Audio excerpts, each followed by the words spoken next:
नारायण नारायण नारायण। श्री देव के बैठे ध्यान से सुने।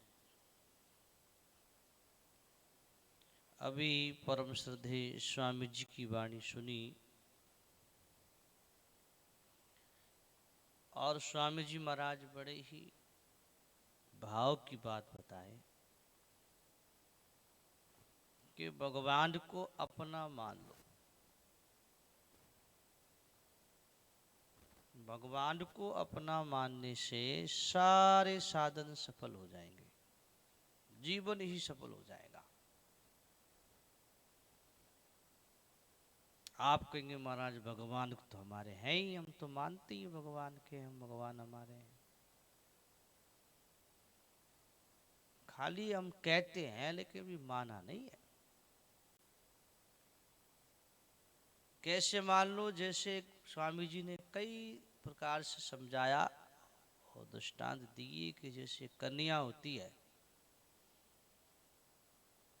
कन्या की शादी कर देते हैं, कन्यादान कर देते हैं तो वो ससुराल की हो जाती है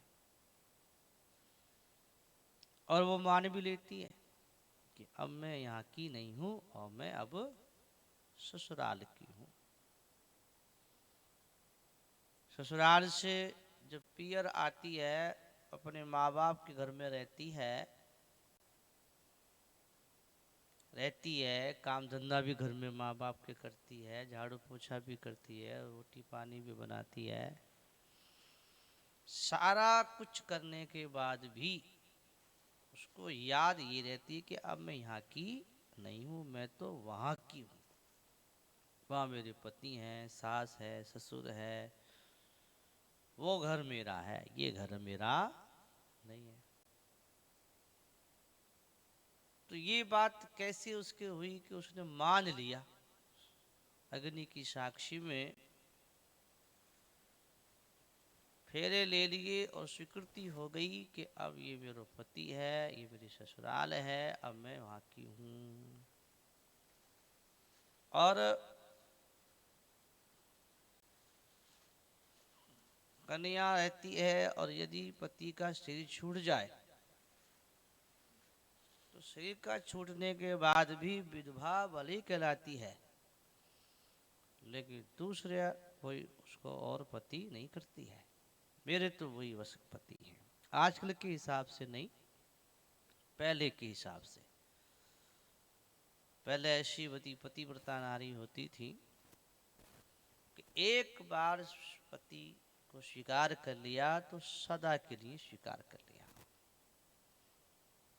अब पति चाहे रहे या ना रहे, लेकिन पत्नी तो वह उसी की हो गई तो हो गई, सदा सदा के लिए, पूरी जिंदगी भर के लिए।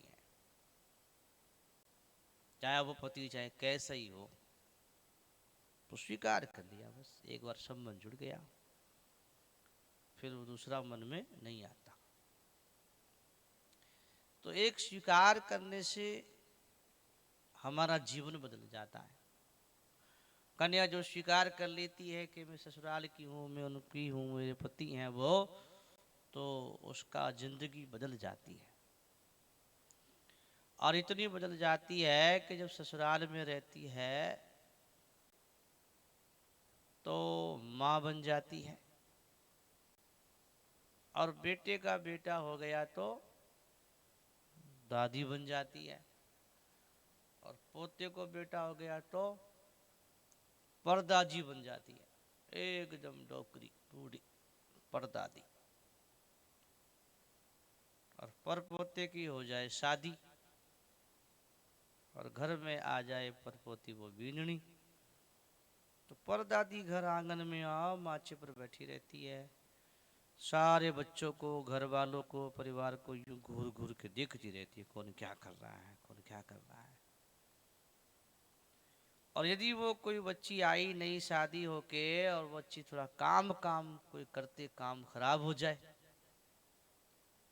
परदादी के सामने कोई काम खराब हो जाए, वो परदादी जोर से बोलती है, ए पराई जाई छोकरी ने मेरा घर खो दियो। और परदादी जी से पूछो, परदादी जी तुम घर जाइयो के, तुम भी पराई जाइयो, थारे भी ससुराल ही तो है, यहाँ थोड़ी जन्म लिया है। लेकिन वो परदादी जी को याद ही नहीं रहता। फिर तो वो ये कहती है ये रामनगर मेरो है, ये घर मेरो है, ये बेटा मेरा है, ये पोता मेरा है, मैं यहाँ की हूँ, ये सब घर मेरा, जमीन जायदाद संपत्ति सब मेरा है, मैं यहाँ की। सपना भी अब पियर कोई नहीं आता, ससुराल कोई रह, याद ही नहीं आती परदादी को पियर की। फिर कहाँ जन्मी, कहाँ पली, कहाँ बड़ी हुई, 20-25 साल के बाद शादी हुई, वो सारी माँ बाप भाई बहन कुटुंब जन्म सब भूल जाती है और जीवन बदल जाता है केवल एक स्वीकृति से। मान लिया, स्वीकार कर लिया। ऐसे ही अगर हम भगवान के संबंध को स्वीकार कर लें तो योग, बोध, जप, तप, समाधि, साधन सारे सिद्ध हो जाएंगे, सारे साधन अपने आप हो जाएंगे, फिर कुछ करना बाकी रहेगा ही नहीं। बस एक ही बात है, बस एक ही स्वीकृति सच्ची मन से कि मैं केवल भगवान का हूं और मेरे केवल भगवान हैं। इसमें कोई पराधीनता नहीं है। और मान्यता की देखिए, एक स्वामी जी बात बताए कि महाभारत की कथा सुनाई कि द्रोणाचार्य के पास में एकलव्य आयो और कहा गुरुदेव हमारे को धनुष विद्या सिखाओ, हम विद्या लेने आए।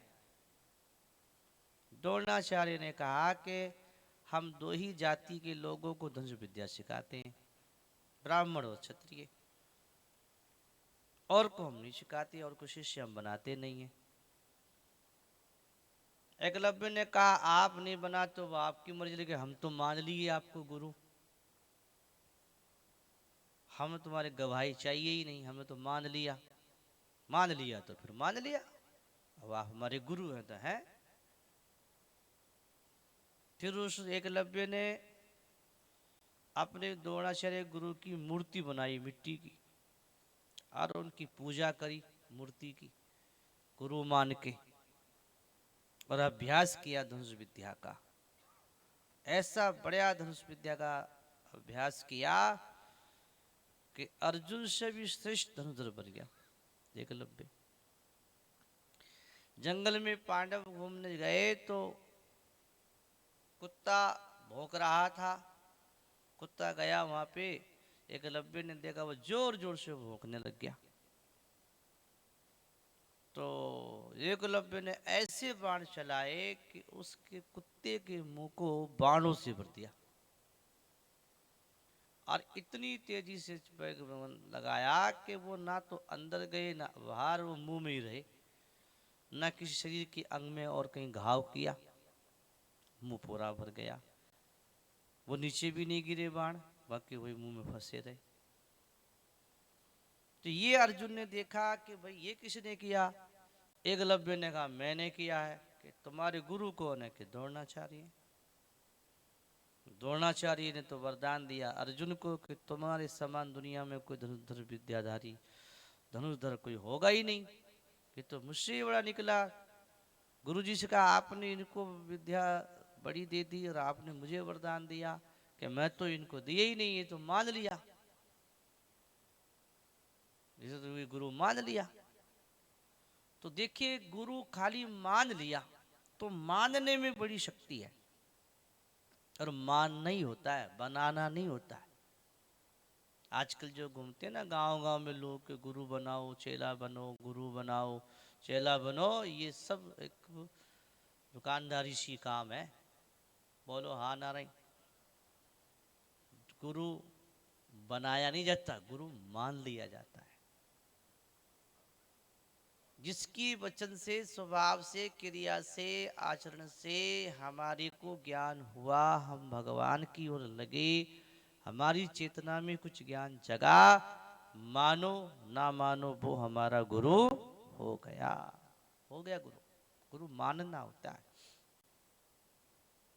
ऐसी भगवान को जानना नहीं है, भगवान को मानना है।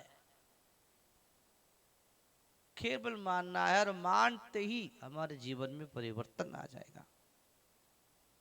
क्या परिवर्तन आ जाएगा? 4 चीजें जीवन में आ जाएंगी। अगर भगवान को हमने अपना मान लिया तो 4 चीजें आ जाएंगी। कैसी? कि एक तो चिंता मिट जाएगी, भोजन की चिंता, कपड़े की चिंता, मकान की चिंता, निर्वाह की चिंता खत्म, आनंद। एक चिंता मिट जाएगी, एक दुख मिट जाएगा। कितने बड़ो घाटा हो जाए, कुछ भी घटना घट जाए, दुख नहीं होगा। दुख मिट जाएगा, शोक खत्म हो जाएगा, और एक शंका खत्म हो जाएगी, और एक हमारा भय मिट जाएगा।